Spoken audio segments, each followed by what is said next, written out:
Hello everyone and welcome to another Hallelujah Caesar review. Today I am reviewing a game called An Otter 1. This is designed by Aaron Andrew Wilson and published by Button Shy Games. If you're not familiar with Button Shy Games, they produce many of these small wallet-size games that just fit in this little pouch. It's 18 cards and comes with this little instruction booklet as well. And some of the other games that I really enjoy from Button Shy are Circle the Wagons, Sprawlopolis. There are so many great little wallet-sized games that are just 18 cards, and it's really amazing. And so let me show you what an Otter 1 is like. This is a two-player game, and plays fairly quickly. It says 15 minutes here. It plays really quickly. What you do here is you just shuffle up these cards. You're going to remove one of them and put it face down out of play. You're not going to play with that card this game. I'm kind of jumping ahead of myself though, as far as the review goes and quality. So Button Shy Games, if you're familiar with Button Shy Games, you know what to expect. If you're not, what you'll get is this nice little wallet pouch sort of thing. It does its purposes. It's really nicely done. It's got a nice printing on there.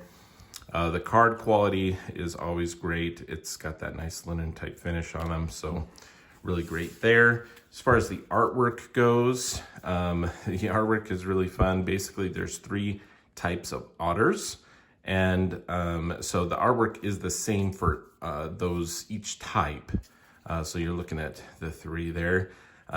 Really fun, really kind of brings out some of the personality with some of the otters. So I thought that was really done well. It was funny, this blue Western theme just reminded me of playing Bonanza with the kind of blue beans. Anyway, Iconography, done really well with the artwork. So the artwork isn't, distracting from the actual gameplay. The most important significant thing stands out really well. So the number, you have numbered cards 1 through 18. No duplicates there, but you'll notice there's duplicates. So there's basically purple or orange cards. Then there are the three different types of otters as well. And then the other most important part is on the bottom here, how each of these are going to score. And we'll get into those in a second, but as you can see, the iconography really, really helpful. Also, an interesting thing to know, I'm not colorblind, but I think they went through some steps to make sure that there weren't any issues there as well, because each of the colors are also represented with a shape. Very simple thing to do there, but all the orange ones have a circle background there, and all the purple ones have a triangle background. Okay. But without further ado, how does the game play? Setup is really easy. You're just going to shuffle, move one card outside. You're not going to play with that. Deal 3 cards to each player. And you go ahead and choose, whoever to go first. But what you're going to do is you're going to look at your cards. You're going to have a card come up off of the river, so to speak. And we have our little otter chilling there. And whoever's going to go first, they're going to be playing a card that's going to go with this one. And what you're trying to do is you're going to be playing a card from your hand, and whatever symbol has majority, whoever has the highest is, let's say the oranges, let's just do an example. Let's say I play, this is not real great. Because what if I match this? Well, we can hope that they don't have any orange. Anyway, I'm going to play this and let's see what they're going to play here. All right. So they have a bunch of orange here. They don't need to play a lot. So what they're going to do, this is the other player now. So you'll see that what we're looking at is these 3 cards. So I'm going to play the 3rd card here. And whatever the majority is for the color, that's how we're going to determine who wins the hand, so to speak. So if I were to play, just for an example, this 5, there would be 2 of the purple, 2 of the down arrow cards, okay? So that would mean whoever has the lowest card of these 3, or of these 2 of the players, whoever has the lowest card will determine where these cards go, win the hand and determine where they go. So that would be a terrible second play here because, you know, you want to be in control of the game as much as you can usually. So what I could do, however, is play this 7. And now the majority is the up arrow. So whoever has the highest card, 7 and 1, is the winner. So I would be able to take these and determine where they go. Okay. So that's basically how it goes. Whoever wins this, so this player would win this, and they would determine where these cards go. Now they're going to determine 1 to go in front of them, and that is going to be how they are going to score. So they're determining, okay, I think there's a lot of these in the river, or these, and so I'm going to give myself that. I'm going to give my opponent this because I don't think it's going to give him very many points, and I'm going to put this in the river because it coordinates with the cards in front of me to gain points. So may have sounded a little bit confusing, but in general, very, very simple. I like this aspect. It reminds me kind of Herbaceous a little bit, where, I mean, it's different. You have 3 cards you're determining at once, but, you know, in Herbaceous, you're drawing 1 card and determining if it goes in front of you, then the next one has to go there. This one you have a little more control over, hey, where am I going to put these cards?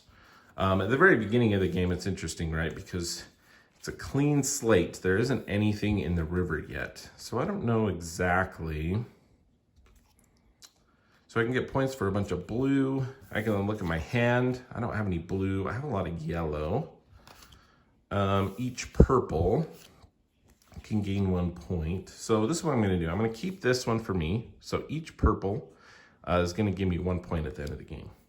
I'm going to put this purple into the river, so I'm already getting 1 point, and I'm giving my opponent this one, which will, if most are blue of the otters, they will get a lot of points. They will get 5 points. Otherwise, this will just give them 2 points. So I'm giving them 2 points, but I'm going to try to make sure that the majority to blue doesn't happen. So we can give that to our opponent. At this point, we each draw a new card to back up to 3. And again, whoever won, so they won the last hand, will go first because that is a little bit of a disadvantage to go first. And we go again, and we look at our cards and we say, okay, I have it down already. How is this going to work?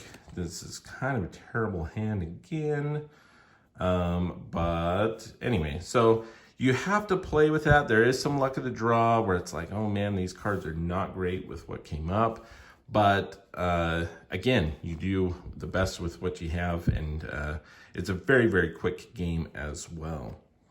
So, you know, if I play that one, no, I wouldn't want to do that. So see, if I'm going to lose this, if I'm fairly certain I'm going to lose that, I'm not going to want to give a blue for them to determine how this is going to happen.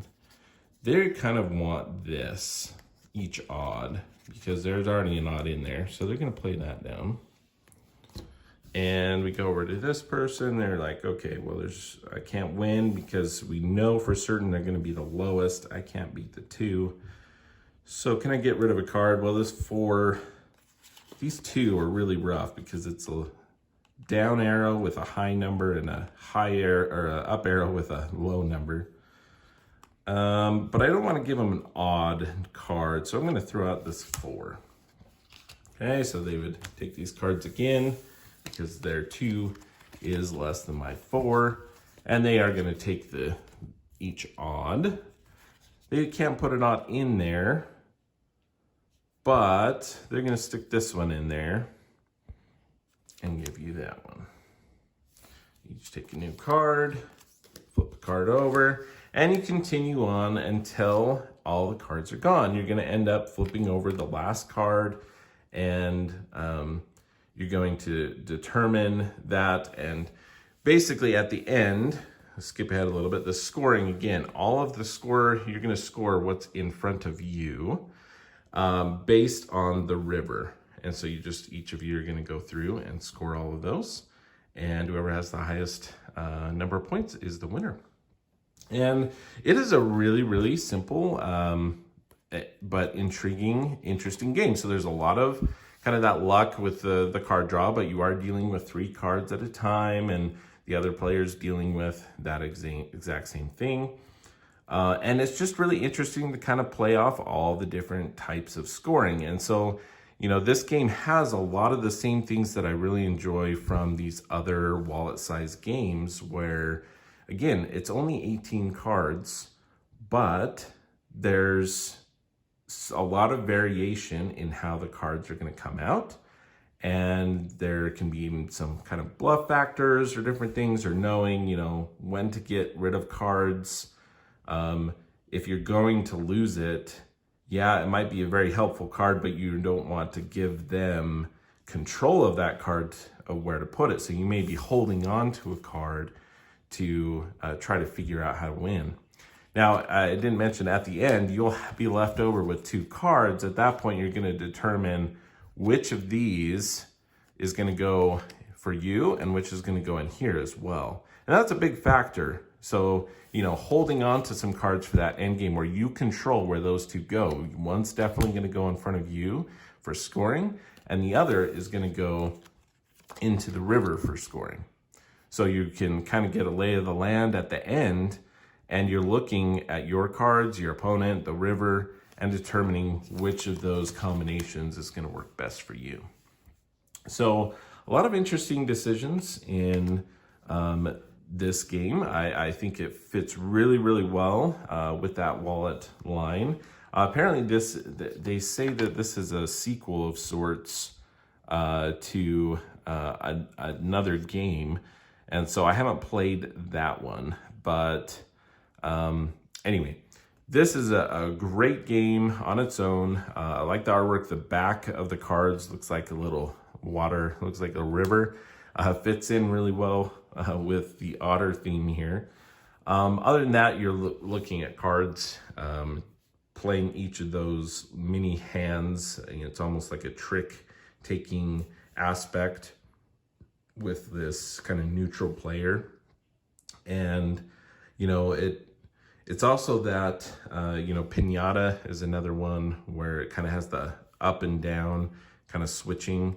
But I really like the aspect of how that little mechanic works. So the game, I think, plays really, really well. And the mechanic, this core mechanic of determining, okay, what card am I going to play here? And it's a little bit different being first and being second here with playing and trying to determine who's going to win those cards to determine where they go. That's a really great aspect. And then you have the aspect of, if you do win, okay, how am I going to control this game? Where are these cards going to go? What do I still have in my hand? What do the opponent still has? You know, there is this mystery card that's pulled out at the beginning of the game as well. So I'm not exactly sure, you're not exactly sure what numbers are all played. Even as you get closer and closer to the end, you have more and more cards out. You're not sure if your opponent has this card that was removed at the beginning of the game or not. So that's an interesting aspect. And then you just determining that, and I really like that last turn aspect as well, where, you know, it may be advantageous for you to hold on to that card because these work in combination really well with your other ones. And so you determine where those cards are going at the end of the game. Very big deal. So, and again, it plays really quickly. That's just one round there. And you can play, you know, multiple times if you want, but that's basically it. That is an Otter 1 published by Button Shy Games. Really enjoy this one. Great quality product. And that is how Lou sees it.